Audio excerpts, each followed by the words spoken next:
Asian cup বাছাইয়ের match খেলতে ভারত যাচ্ছে বাংলাদেশ জাতীয় ফুটবল দল। এই মুহূর্তে হযরত শাহজালাল আন্তর্জাতিক বিমানবন্দরে আছেন রিপোর্টার ফাহিম ইসলাম। সবশেষ খবর জানতে সরাসরি যুক্ত হচ্ছি তার সঙ্গে।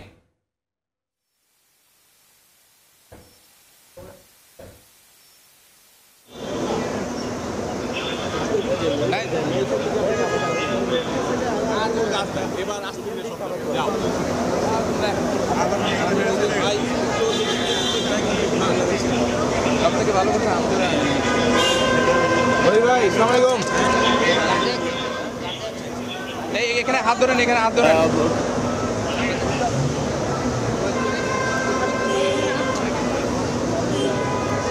যেগুলো আছে সেগুলো কিন্তু নামানো হয়নি, কিন্তু আসলে শুরুতেই দেখতে পাচ্ছেন যে জামাল নিবে স্যার,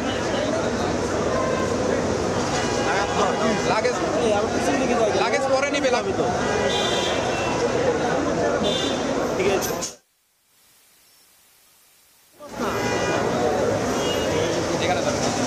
নেমে যাচ্ছেন এবং কি বাংলাদেশ ফুটবল দলের যে আসলে যে নম্বর জাগরণের যে শুরু হয়েছে সেই শুরুটা কিন্তু আসলে হামজা দেওয়ান চৌধুরীকে ঘিরেই। আসলে হামজা দেওয়ান চৌধুরী কিন্তু এরই মধ্যে আসলে বিমানবন্দরের যে ভিআইপি টার্মিনাল, সেই ভিআইপি টার্মিনাল দিয়ে প্রবেশ করেছেন এবং কি বাংলাদেশ ফুটবল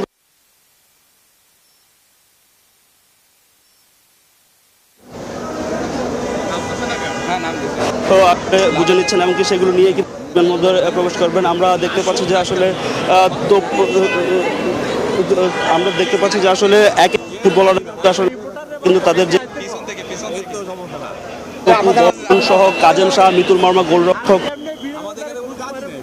নামছেন এবং কি খুব আসলে এখানে কিন্তু খুব টাইট সিকিউরিটি, সেই দিয়ে আসলে কি ফুটবলারদেরকে নামানো হচ্ছে এবং কি ফুটবলাররা কিন্তু আসলে ভারতের বিপক্ষে যে ম্যাচ, সেই ম্যাচকে এশিয়ান কাপ বাছাইয়ের সেই ম্যাচকে কেন্দ্র করে আসলে যে কালকে কিংস ইলেভেনে হামজা দেওয়ান চৌধুরী প্রথমবারের মতো বাংলাদেশ দলে অনুশীলন করেছেন এবং কি ভারতে গিয়ে কিন্তু তিনি আরও 3টা প্র্যাকটিস সেশন পাবেন। সেই 3 প্র্যাকটিস সেশনে কিন্তু আসলে বাংলাদেশ ন্যাশনাল টিমের সাথে তিনি মানিয়ে করবেন। কাল থেকে আসলে বলা হচ্ছিল যে আসলে হামজা চৌধুরী কিন্তু আসলে যেই ফরমেশন বা কোচ কাবরেরার যেই ট্যাকটিক্স বা তার সঙ্গে কীভাবে মানিয়ে নেবেন। তো কাবরেরা যেটা বলছিলেন, আসলে